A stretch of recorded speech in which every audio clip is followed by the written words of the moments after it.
All right, we're recording. Perfect. So, we're back here once again doing our protagonist swap. This time, we'll be taking Bayonetta through the journey of Chains of Olympus, which actually might be the one God of War game I know the least about, ironically enough.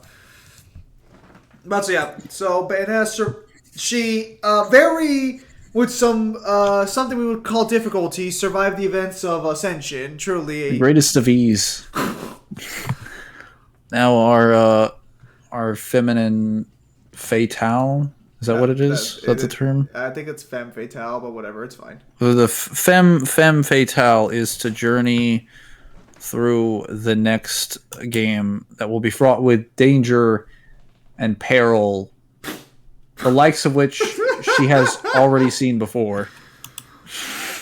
The likes of which she has never seen so weak of before. No, all joking aside. We will be using the, I guess what Mangler refers to as pre-retcon Kratos scaling to give God of War the best chance possible. I refer what is the pre-retcon Kratos scaling. Because if we use VSB's tiering, for the reasons I mentioned in the previous protagonist videos, we have to give that to Bayo, which gives her immeasurable speed. So there is no contest because God of War characters don't have immeasurable speed. So they get they just die. I'll stay quiet on that little chestnut for now. Yeah.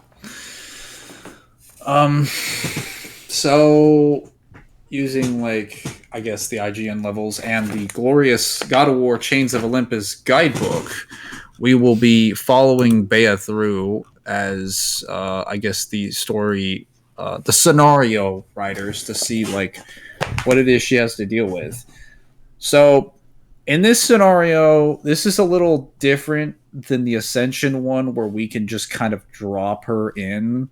Because in the Ascension one, we can just drop her into the prison and the Furies would look at her just because they think she's a powerful character or person that would be useful to Ares' scheme to take over Olympus. Or they would just view her as an intruder and she'd just run through the prison killing everybody in sight or whatever. Whereas it's not really the same thing in Chains of Olympus, because Chains of Olympus is an assignment that's tasked to Kratos in the context of the story by the gods. He doesn't just show up there for no reason, and he's not brought there. He's ordered to go there by the gods, and he goes and does it. So, I guess what we're going to have is that I guess the omniscient narrator is just hey, if you clear this task that the gods have need of you, you will be rewarded with a lifetime supply of angel halos and lollipops and I don't know, something. Whatever the hell Bayo likes. A lifetime supply of it, at which Bayo agrees. And then if she doesn't, then she's lame. Wow. I don't know. Basically, she gets spawned in the Attica, the city of Attica, which is currently being invaded by the Persian army. Now, I don't think I need to explain why a character that can move at quintillions to sextillions times, however many times the speed of light, is not going to get touched by normal Persian soldiers with bows and arrows. And well, hang on a minute. Can they touch Kratos? No, but all joking aside, yeah, that's not really worth discussing. Yeah, the Persian king is not an obstacle. His little Ifrit demon that has no scaling and is just referred to as a demon from the east is not going to stand up to anything in Bayonetta's arsenal. She's either going to take it or she's just going to kill it. Probably the first one. Actually, probably the second one. What the hell are you eating? I'm not eating anything. There's a little strap on the headset that I'm moving. Okay. Yeah, she's just going to kill the Persian king. She'll probably kill the Basilisk on the first try as well. Or she'll just feed him to her demons. So nothing really too crazy here at all. We were not getting into any gods yet or anything, just normal people with apparently a fucking basilisk. Yes, and that is the first 5 levels technically, because also if you look through the IGN like walkthrough like thing, there are technically like 8 or 9 like sections, but there's like levels within each section. Not Yeah. all of them are evenly divided, but Attica is divided into 5. Yeah, you have the And shores, the gates, the fallen stronghold siege, and the basilisk strikes. yeah, I also don't need to point out that she can just like fly, jump, run, and transform through any obstacle, physical or otherwise. So, yeah. One of the bigger issues you kind of realize when you're comparing God of War to bringing other characters in is you kind of realize that a lot of these games only last as long as they do because Kratos has like no mobility. Either that or because like he grew up in these times in areas that again operate with like ancient Greek city states where he's like familiar. He's familiar with these people, even if he scales way above them. This is like an area that's akin to his lifestyle. He has a reason to go and explore it or investigate it. Whereas Bayo in this scenario doesn't belong here. She has no reason to be here other than that she's being put here against her will and a reward for like an insane amount of like angel halos. She's not going to turn down. Also, you could probably argue. Actually, well, I'm not going to make the stakes too high. I think if I gave her like the condition that if she removed what was it in exchange for winning the scenario, she gets like her soul doesn't go to Inferno for the rest of eternity. No, then she'd be like bloodlusted. She'd be like, hot damn, when and where. No, we're gonna continue on past the Basilisk until we finally make it to the city of Marathon. And I believe the city of Marathon comes in at night, if I'm not mistaken. Sorry, this is taking a little bit of time to get through the pages. That's fine. Let me just lower you a little bit because that page turning can be heard like a mile away. Oh yeah.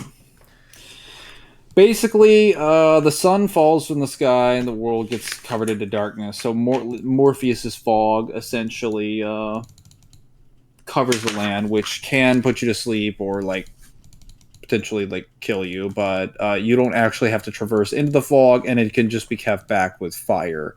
So Bayo will probably sense or detect something wrong with it, and even if not, I mean, actually. She's way better senses than Kratos anyway, so I would argue she would just like stay out of the fog. She has no reason to touch it or go near it. And most of the enemies that she's fighting, like the Shades, she'll be capable of hurting all of them. Like being dead doesn't make you like most of the angels that she fights. Actually, all the angels that she fights are either humans that have died or are like made from humans, like the thoughts and conscious prayers of humans. So they're abstractions or souls directly. So she'll be capable of hitting every single one of them. I see. Pretty good. Yeah. Oh, pop my shoulder. Banshee and the Gorgons or the Sirens or whatever, they're not going to do anything to her. Well, also, she'll just kill them. Are you saying the siren call wouldn't affect him? I'm saying that's not even going to hit her. Wait, is it like a projectile you can dodge? She would have to be fast enough to activate it, and that's unlikely. I see. It also just specifically says that they're shrill creatures that can bring their prey to their knees. They're not exactly the same as like. Not exactly the same as like Sirens, though technically they're exactly the same by gameplay mechanics. We don't actually have any details on like the Banshees directly. They're just like Morpheus's like diet Sirens.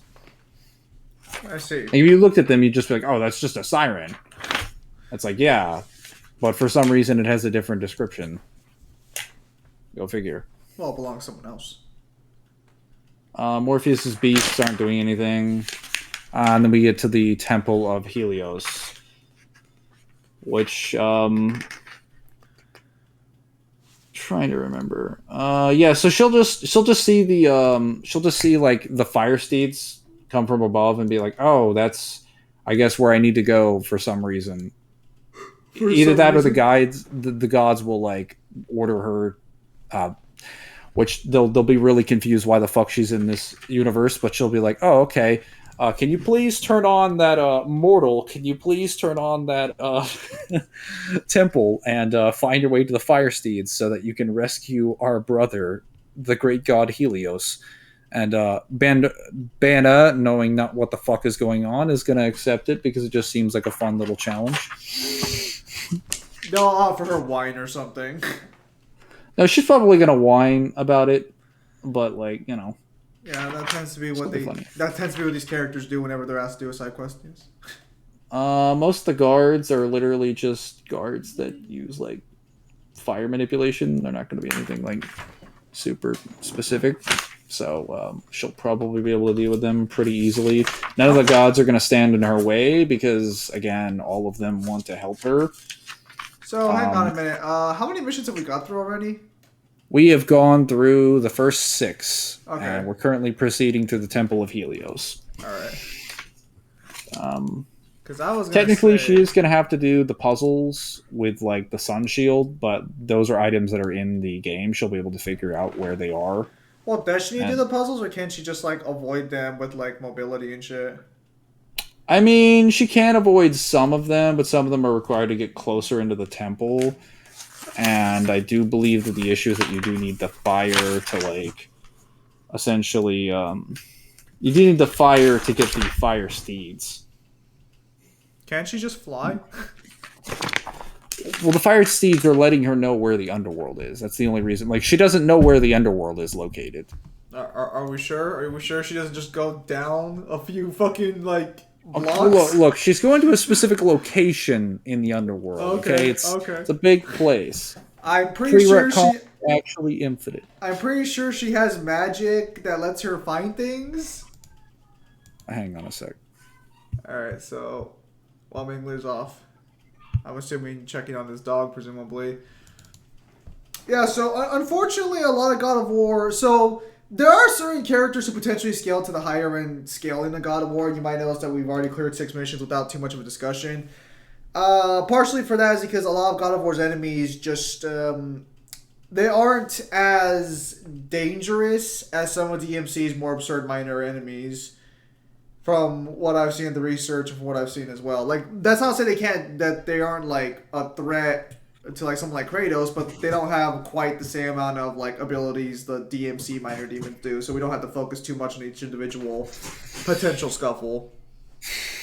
Yeah. So my dogs were whining like crazy. Most of what she just has to deal with are light puzzles. So that I guess what the issue is trying to say is that like she doesn't really have like way to locate where she's supposed to go. Worst comes to worst, the freaking well, actually no, wait, the gods can't technically help her in this situation because most of them are asleep. Because they've been put to sleep by Helios. You mean Morpheus? Yeah. I mean Athena we can assume Athena's like last beacon of like information that she grants is the one she puts at the Temple of Helios, and then she probably gets put to sleep shortly afterwards because I believe she confirms that all the gods are already like asleep, and the only god you're able to communicate with after that point is Eos, which is the goddess of dawn. She's Helios's sister. I'm sorry. What is Zeus doing? He's asleep. Are you serious right now? Yeah, all the gods are asleep.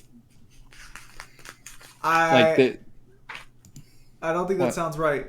We're talking about It Zeus doesn't, here. but just how it is. Zeus, king of the gods, I mean, asleep. well, then she can go and get the primordial fire. And wait, yeah, basically she's just gonna go through the Temple of Helios and just kill literally everything, get all the puzzles, and then like there's no. All these puzzles aren't really like anything like super unique. Granted, they're more complicated than what she's dealt with, but like it's not anything super difficult. They're most of them are literally just moving a body or like redirecting a light. Maybe it take like a little bit longer, but like yeah, she'll get through it pretty easily. There's nothing that you think like is super like crazy. Yeah, no. And if worst comes to worst, she could just destroy portions of the temple to get closer. All right. So yeah. When do we get Wait. to? When do we actually get Yeah, to? An actually, actual technically, she could just skip to the fire steeds. I forgot there is a statement that you could just like, you just grab the handles and move out the form like the pillars.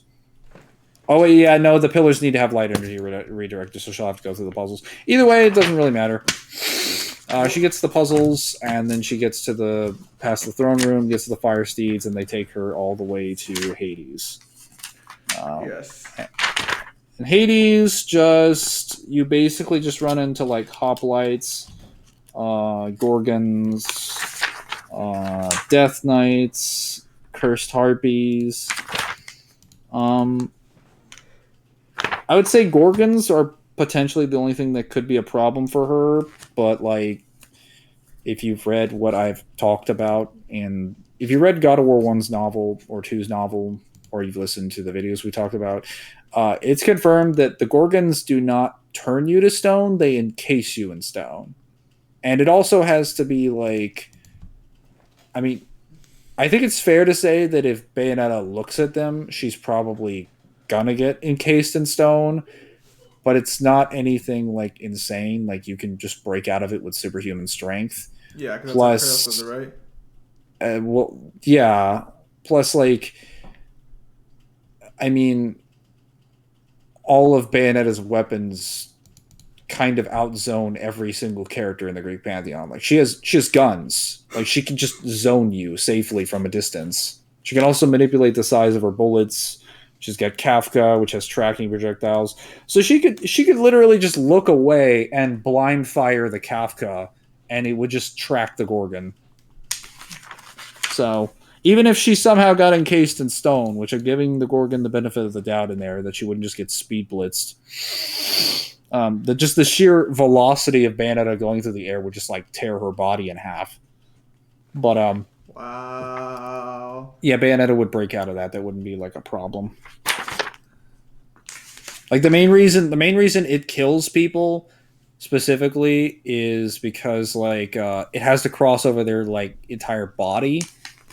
You have to look at it fully. If you catch like a glimpse, it'll only touch it. But it's also because like people suffocate to death because they're not physically strong enough to break the stone that it encases your body in. What kills them is suffocation. It's not being like they don't die as a result of being petrified. Yeah, especially when you consider the fact that it would be restricting your movement. So, like, if you don't have a strong like core or muscles in general, you're never breaking out of that. Yeah. As also shown by the fact that in the mechanics of the gameplay, Kratos only dies when he gets like turned to stone and then he's broken. He doesn't die just from being turned to stone because that doesn't kill him. He dies if But you like, break him. yeah, but most people like the Gorgon wouldn't have to like it wouldn't have to break it if you weren't Kratos. Because like Kratos is just physically jacked, so he can just shatter that crap like super easily. But again, if he wasn't that physically strong, if he was much weaker, he wouldn't be able to break the stone with his bare hands, and he would just suffocate to death because he's encased in a layer of stone, and he isn't getting any oxygen, so he would die. But that's not a problem for Bayo. Also, Bayo can breathe underwater, so like even if she was fully encased in stone, she doesn't need oxygen to breathe anyway. So. Also, all the underwater levels don't require like Trident's Lance because Bayo can also breathe underwater, so she doesn't need those either. I see. Not that anyone was asking about that, but just in case. So we're in the underworld now. Yes. What's the first major thing that steps in our way? Kyrian. Kyrian, the fucking bowkeeper? Yes. He's really like the only thing that could be remotely threatening. Like we have So Kyrian's wrath just states that it's stolen from the ferrymen of the underworld and unleashes a ravenous force that will feast upon Kratos' foes, inflicting continuous damage. Once the force is inflicted upon an enemy, the viral energy may spread its destruction to nearby targets. So I'm trying to remember like what exactly like VSB classified that as. Um, I don't recall, but like it's not going to matter here. Because Bayo can still just be Blitz. Well, technically speaking, if you want to go by what happens in the game, Kyrian is able to fight Kratos and does actually beat him.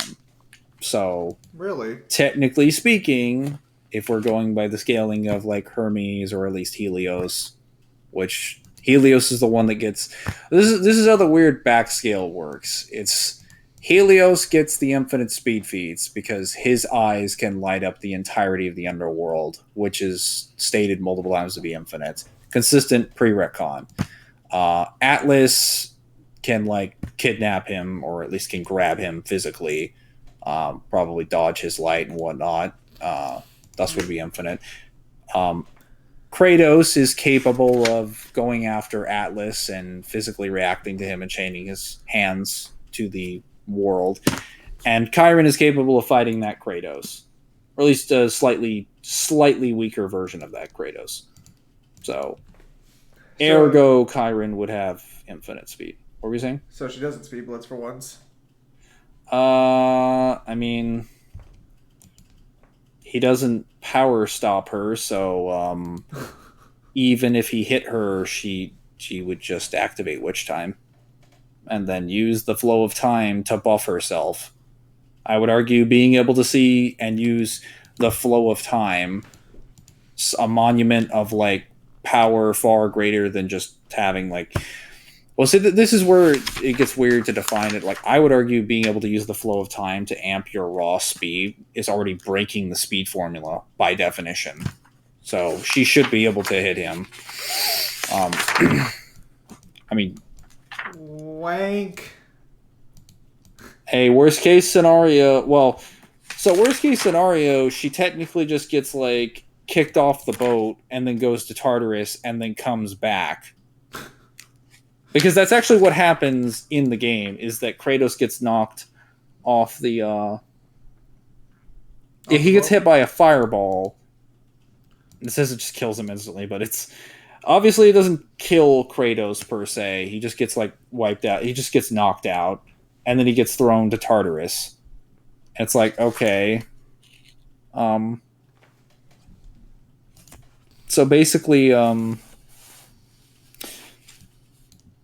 I mean, technically Bayo has to skip this one or has to fall off, I guess.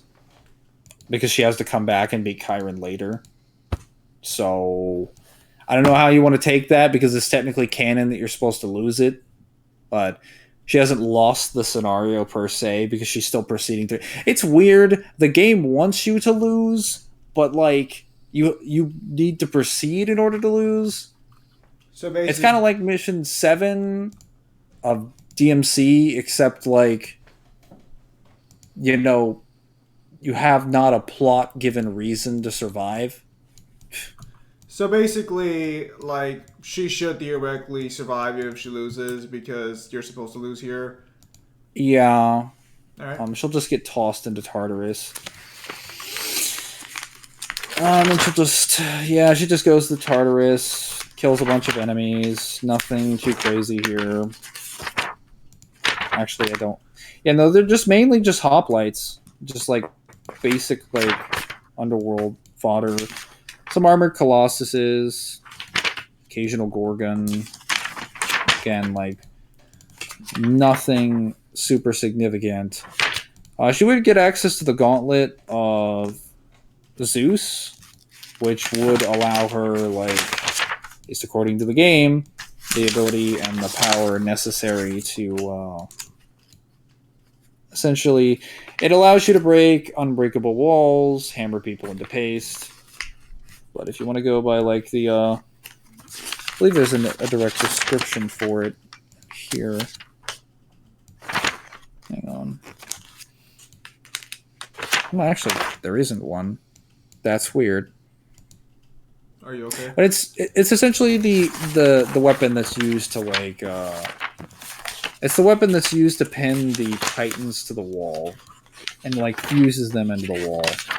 So technically speaking, it's probably good enough to get her through the entirety of the game. Not that most of her weapons and summons weren't going to be capable of doing that. But it can destroy any armor or shields they have, smash through any large obstacles, and it has the ability to like fuse them into the wall and like forms of transmutation, whatever. So she'll be able to bind them. So it's We'll just go ahead. got like an actual good weapon. A decent weapon, yeah. It's pretty good in God of War. It's like okay. And then she returns to fight like Kyrian, which at this point she'll just like. So the main reason that you specifically use the Gauntlet of Zeus to beat him. So it's like, I mean, if you want to just go by that logic, then either any one of her summons attacks or the Gauntlet will just one shot Kyrian, and you do kill him, more or less. And then you take the. Well, go ahead. What does more or less mean? Well, I'm trying to remember. I think you cut him.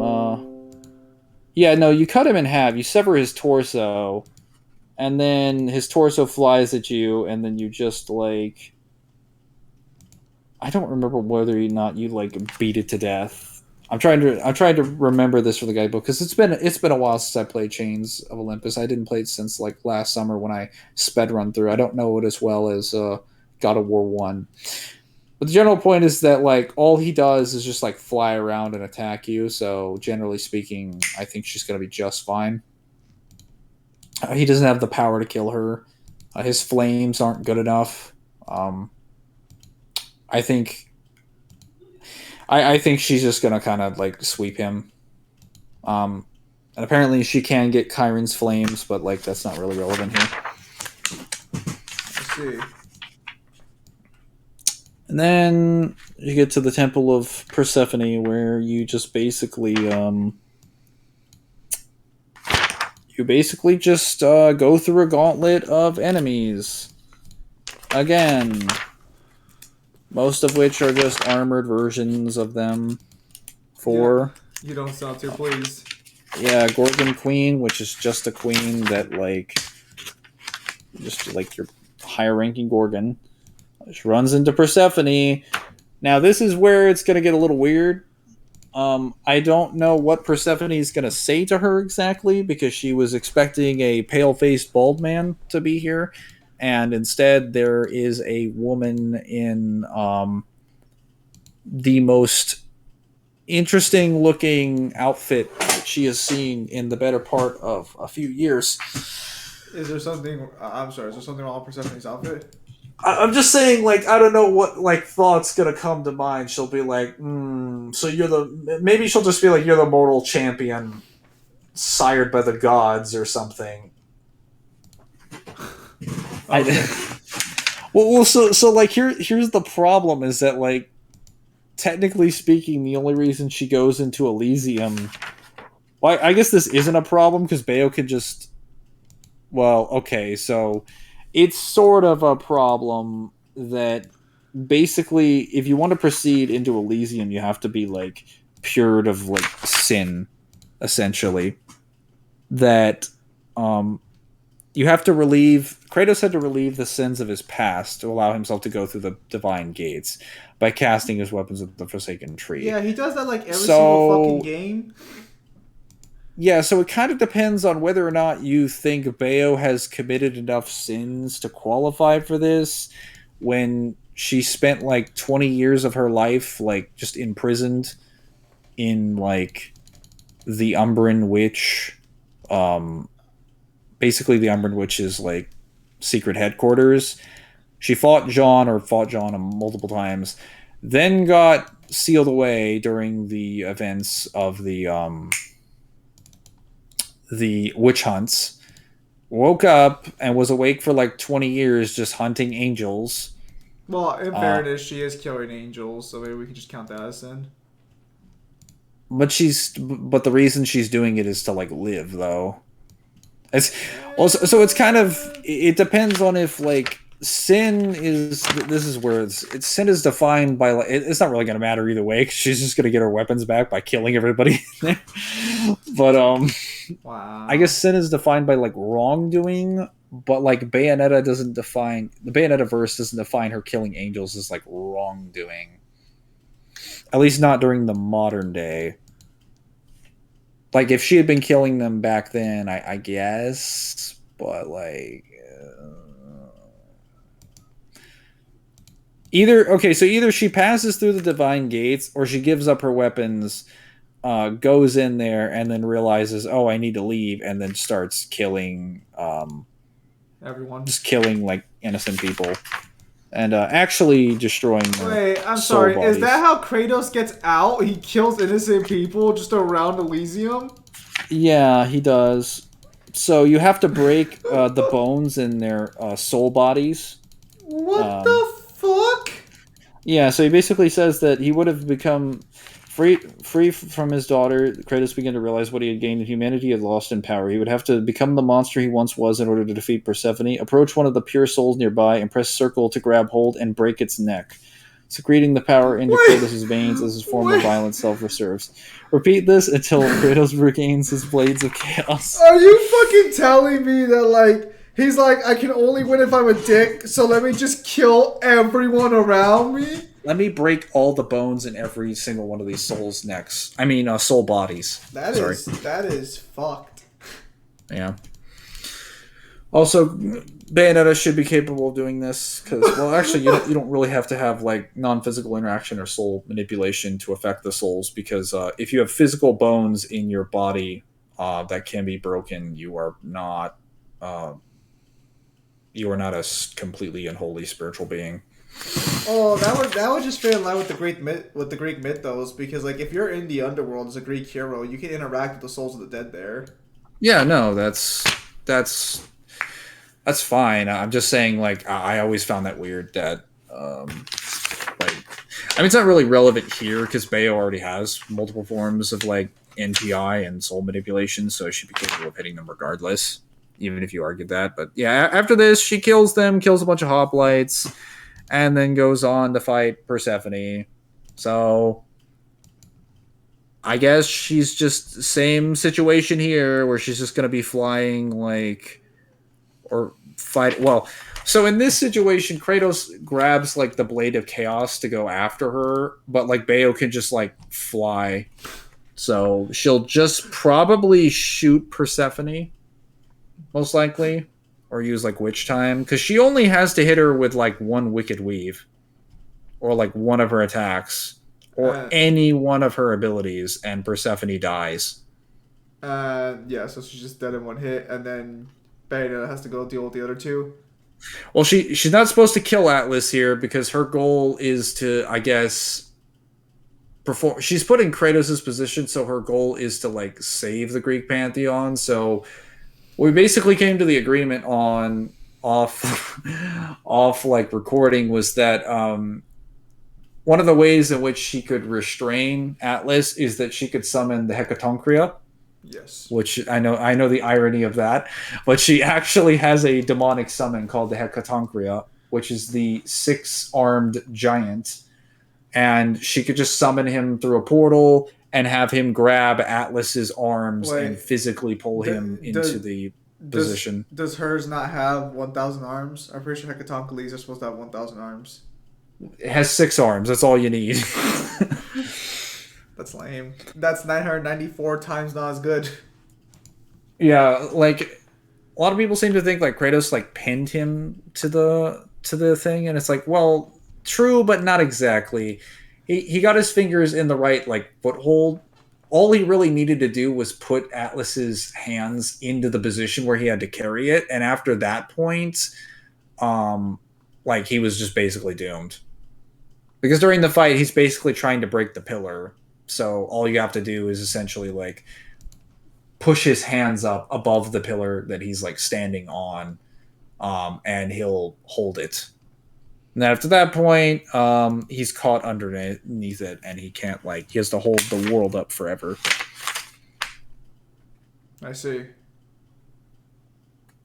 So yeah, there's not much to be added here. I don't. So now, so we've cleared the final. Is Atlas the final boss, or? Yeah, that is the final boss. Wait, where's Morpheus at then? He never shows up in the game. What? Yeah. What? Dude, you gotta play the God of War games. Wait. You're telling me they have a character who's so important to the plot and you don't fight him? You don't even see him. What actually. the fuck do you mean you don't see him? So after you go outside the city of Attica, you're basically brought into viewing of the city of Marathon, and once you travel through it to get to the Temple of Helios, everything is just covered by fog, and you see a couple of his troops. And once you get into the Temple of Helios, you no longer fight those guys. You just fight most of Helios's guards.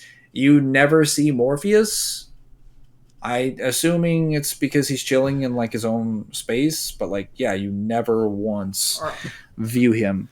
So you're telling me Bandana's biggest threats were a fucking gardener and Atlas, who she can just she doesn't even have to beat Atlas in a fight. She can just force him in a specific position.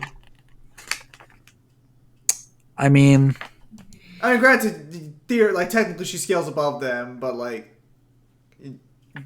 yeah, I was with all this talk of Morpheus. I was waiting for the Morpheus fight. Well, yeah, but that has to be the most anticlimactic ending. I was expecting to get involved at some point discussing what can this guy do, but no, apparently Morpheus just never shows up. Yeah. I guess that's on me. I probably should have watched a walkthrough before we did this video, but I wasn't. Well, this is the fucking problem. Is it is nice to talk about someone other than Dante going through God of War. God of War as a whole, at least in the prequel games, doesn't. Well, actually, hang on. We have Okay, do we have Son of Sparta or what's the next one? Is it Blade of Olympus? No, not actually. It's Son of Sparta, right? Are you talking about the game? Well, yeah, that's what I'm saying. So we have another game before 1, right? No, Ghost of Sparta happens after 1. Okay. So it's 1 next. Okay, finally, something that might give her a challenge. I'm gonna be honest. Until we get to God of War 2, we're not really gonna see any challenge. Well, I mean, Ares could fight her. No, I mean every game is only gonna present one enemy that could pose a threat to her potentially, but there's gonna be a massive caveat to that, faster speed but weaker AP, or stronger AP but slower speed, or hacksless or not, maybe not hacksless, lacking hacks or lacking resistances necessary to win this matchup, quote unquote. No.